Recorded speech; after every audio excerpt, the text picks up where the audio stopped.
Bobby Witt Jr. is developing before our very eyes into the superstar a lot of people expected him to become. What do you see in Bobby when you look at him? Just what I expected. It took a little longer than I expected because he's such a rare talent, in my opinion. But they always say you need about 600 at-bats in the major leagues, and then the true colors will come out. He's got a little over 600, and we're seeing the real Bobby Witt now. And you know, got a chance to be one of the best players in baseball, in my opinion. He's the real deal. He really is. How important is the pedigree growing up with his dad? And you see so many of Fernando Tatis and Bobby Witt, so many kids whose dads were standout major league players. Can't be coincidence. No, it's they grew up around the game. They'll feel very comfortable in a major league stadium. They've spent their whole lives there.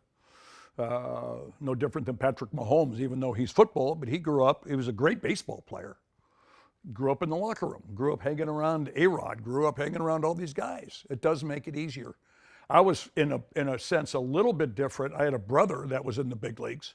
And when he was pitching for Boston, my parents would send me back to Boston for a week, and I'd live with him. Well, I'd walk to the ballpark with him and Jim Longborg and Tony Conigliaro and be in the locker room with them, be out shagging in Fenway Park. It helps. It helps being around that atmosphere. And then once you get there, you feel pretty comfortable. So yeah, I think it really helps having a father who not only was he was more than a flash in the pan. I think he pitched 17 years, and he was a good pitcher. So Bobby was around that, and I'm sure he's benefited from that for sure. All right, so from the kid to the wily veteran, Salvi, lifetime Royal, he is a captain, and you, as much as anybody, can appreciate the gravity of what that means to this franchise.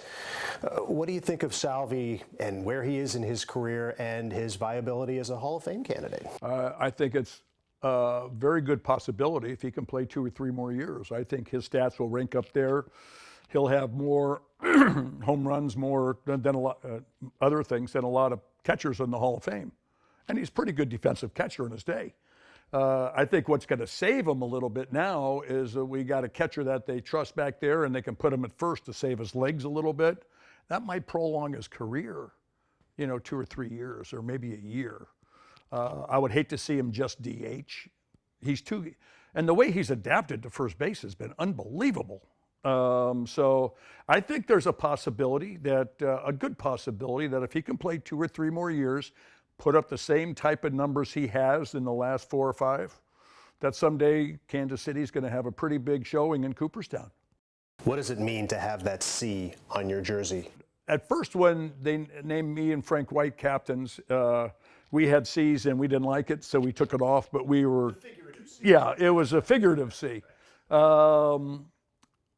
It was a sense of pride when Frank and I were named co-captains of the ball club. You try to lead by example. Just because you're captain, you don't have clubhouse meetings, but you try to play and you try to lead by example. And I think the type of year they're having this year, I think it's very important that Salvi was the captain, because you never see him moping. He's always upbeat. He's always positive. I tried to be upbeat and positive. When I was named captain, we had a pretty good team. But so the only thing I tried to do was hustle. I said, hey, I'm going to go out there and play as hard as anybody. I had 3 goals every time I set foot on the field. No one was going to hustle more than me. No one was going to have more fun, and I want to be the best player on the field every night I played. Well, the first one was easy. No one was going to have more fun. I had a good time playing. I love playing baseball. The second one was easy. No one's going to hustle more than me. I'm going to stretch singles into doubles. I'm going to hit a ground ball, and I'm going to run hard to first base.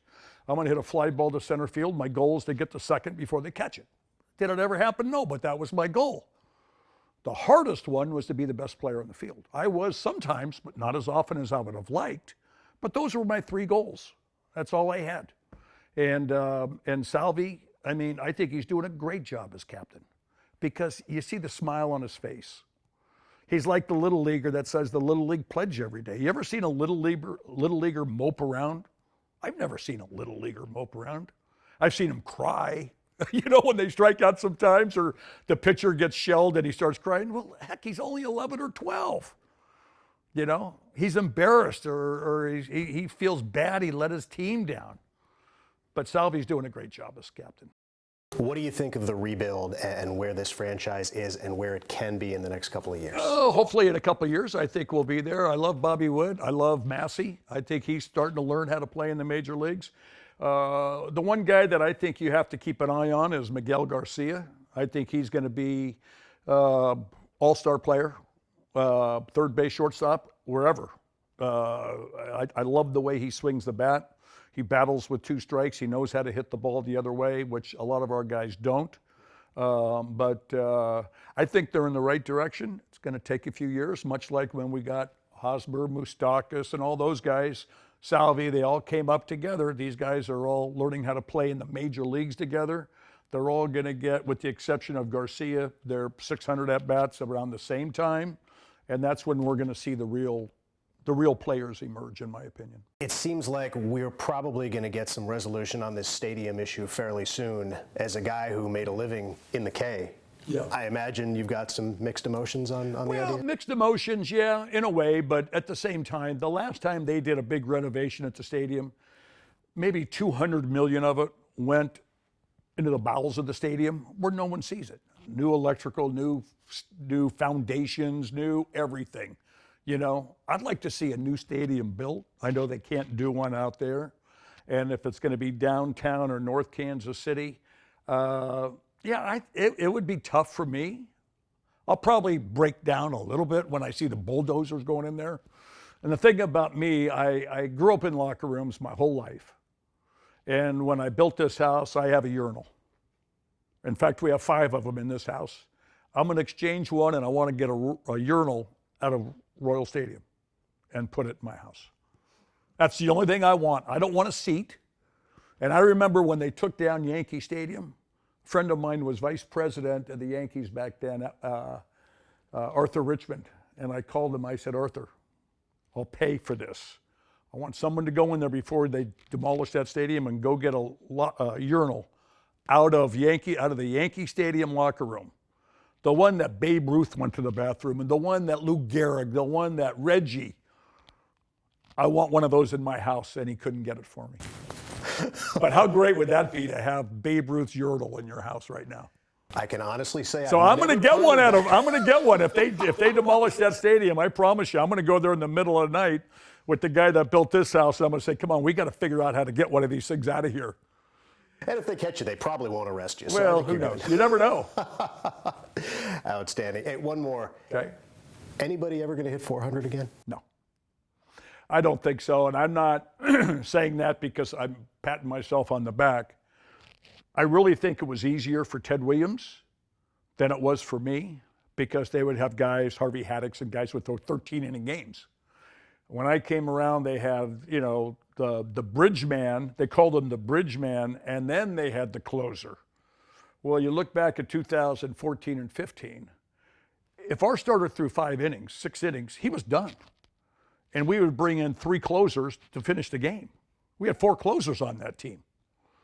And when you're facing guys that are coming in just throwing 1 inning, it's just making it too tough. It's making it too tough. So I think there was a lot of comments earlier in the season. I remember a guy from Miami called me about that Araz guy or Arai or whatever. He was at 395. I looked the other day, he was at 360. It's too tough. It's going to be too tough. Another thing that when Ted Williams did it in 1941, there was no media. When I had my run and 39 years later, I mean, it was a joke. I mean, I had to do half-hour press conferences before and after every game. And I just think now there's too many distractions. I will say this, Ted Williams probably the greatest hitter that ever lived, in my opinion. George Brett's not even close. I'm not saying I'm better than Ted. I'm saying it was easier then than it would be in 2023. That's all I'm saying.